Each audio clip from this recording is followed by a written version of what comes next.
আমার সম্পর্কକୁ ভাঙি দেଉଛ। ভাঙি দেବା ପାଇଁ ମୁଁ ବାଧ୍ୟ କରୁଛି କାରଣ ତମର ମୋର ଆଜିଠାରୁ କୌଣସି ସମ୍ପର୍କ ନାହିଁ। ମୁଁ ସୁନା ଚାମଚରେ ଖାଉଛି। ମୁଁ ହଉଛି ଜହର ଚୌଧୁରୀର ଏକମାତ୍ର କନ୍ୟା। ଆଉ ତମେ ଉପାସ କରୁଥିବା ଗୋଟେ ଗରିବ ଘରର ପୁଅ। ତମ ପରିଚୟ ଖୋଜିଲେ ବି ମିଳିବନି। ତାହେଲେ କାହିଁକି ମତେ ଭଲ ପାଉଥିଲ?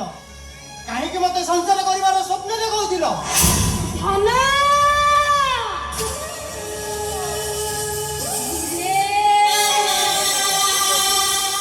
ମଣିଷ ସ୍ୱପ୍ନ ଦେଖେ ହେଲେ ସେ ସବୁ କିଛି ବାସ୍ତବରେ ପରିଣତ ହେଇଯାଏ ତାହାର କିଛି ଗ୍ୟାରେଣ୍ଟି ନଥାଏ। କଣ ଅଛି ତମର? ତମେ ମତେ ଭଲ କରି ଗଣ୍ଡା ଖାଇ ପିନ୍ଧିବାକୁ ଦେଇପାରିବ? ଭଲ କରି ଗଣ୍ଡା ଖାଇବାକୁ ତମେ ମତେ ଦେଇପାରିବ? ମୁଁ ମାନୁଛି ତମକୁ ମାଛ ମାଂସ କ୍ଷୀରି ପଲଉ ଦେଇପାରିବିନି, ଶାଗ ପଖାଳ ତ ଗଣ୍ଡେ ଦେଇପାରିବି। ମୁଁ ମାନୁଛି ତମକୁ ଜରି ଲଗା ଚିକମିକ ପାଟ ଶାଢୀ ଦେଇପାରିବିନି, ହେଲେ ସୂତା ଶାଢୀ ଖଣ୍ଡେ ତ ଦେଇପାରିବି। ସବୁ ପରେ ତମକୁ ଭଲ ପାଇବା ତ ଦେଇପାରିବି। ଶୁଖିଲା ଭଲ ପାଇବାରେ କେବେ କାହାର ପେଟ ପୁରି ଯାଏନି କି ମନର ଆଶା କେବେ ହେଲେ ବି ମେଣ୍ଟି ଯାଏ।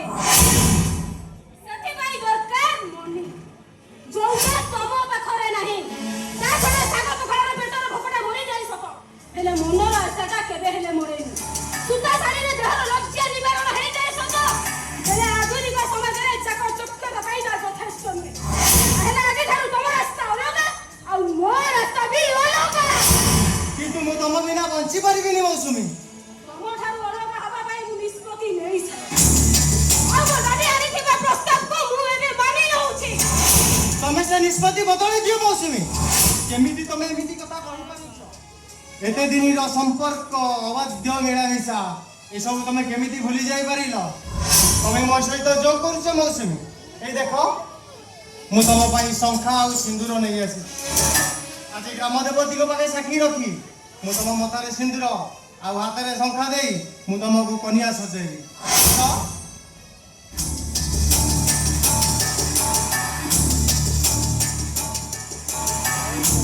ବଜାରରେ ମିଳୁଥିବା ଶସ୍ତା ଶଙ୍ଖା ସିନ୍ଦୁର କେହି କାହାକୁ ପିନ୍ଧାଇ ଦେଲେ କେହି କାହାର କନ୍ୟା ହେଇଯାଏନି ମିଷ୍ଟର ରମେଶ।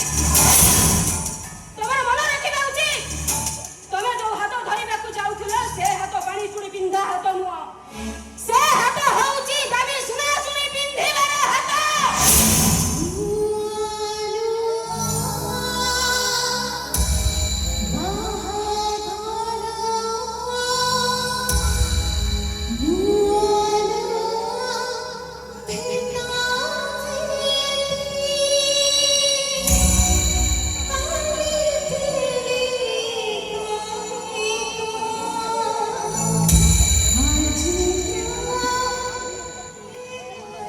ତମେ ମୋ ଶଙ୍ଖା ସିନ୍ଦୁର ଭାଙ୍ଗିଦେଲ ମୌସୁମୀ।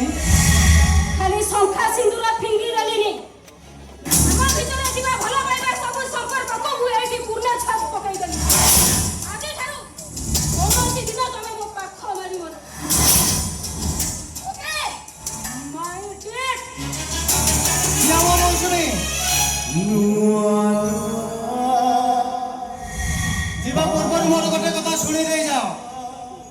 ଆଜି ଯେଉଁ ଧନ ପ୍ରାଚୁର୍ଯ୍ୟରେ ତମେ ଅନ୍ଧ ହୋଇ ମୋ ଭଲ ପାଇବାକୁ ଗୋଇଠା ମାରି ଚାଲି ଯାଉଛ, ଦିନ ଆସିବ ତମ ପାଖରେ ବ୍ୟାଗ ବାଲାନ୍ସ ଗାଡ଼ି ଘୋଡ଼ା ସବୁ ଥିବ, ହେଲେ ଟୋପାଏ ସିନ୍ଦୁର ଆଉ 2 ପଟ ଶଙ୍ଖା ପାଇଁ ତମେ ଚିତ୍କାର କରୁଥିବ। ଉପଦେଶ ଦେଇଥିବାରୁ ବହୁତ ବହୁତ ତମକୁ ଧନ୍ୟବାଦ। ମୁଁ ଏବେ ଆସୁଛି ମିଷ୍ଟର ଅମିତ। Bye bye.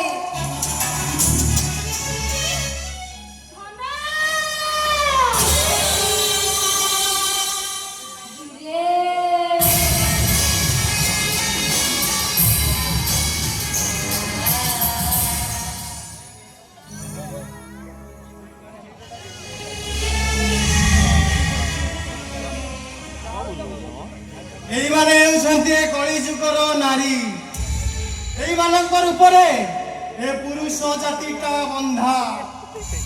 এই ନାରୀ ପାଇଁ ଦିନେ ସୃଷ୍ଟି ହୋଇଥିଲା ରାମାୟଣ, ଆଉ ଏଇ ନାରୀ ପାଇଁ ଦିନେ ସୃଷ୍ଟି ହୋଇଥିଲା ମହାଭାରତ। ହେଲେ ରାମାୟଣ ଆଉ ମହାଭାରତର ସୀତା ଆଉ ଦ୍ରୌପଦୀ ନିଜ ସ୍ୱାମୀଙ୍କ ପାଖରେ ସମର୍ପିତ ଥିଲେ। ହେଲେ କଳିଯୁଗର ନାରୀ ନିଜ ସ୍ୱାମୀର ଆଖିର ଅନ୍ଧ ପୁଟୁଳି ବାନ୍ଧି ପରପୁରୁଷ ସହିତ ରାତି କଟାଇବାରେ ବ୍ୟସ୍ତ। ପୁଣି ଏଇ ଦେଶର ସମ୍ବିଧାନ ସେମାନଙ୍କ ପାଇଁ ନୂତନ ଆଇନ ତିଆରି କରିଛି। ନାରୀ ଜାତିକୁ ସମ୍ମାନ ଦିଅ। ଏ ହେଉଛି ଅଖଣ୍ଡ ଭାରତବର୍ଷ। ଆଉ ଏଇମାନେ ହେଉଛନ୍ତି ଏ କଳି ଯୁଗର ନାରୀ।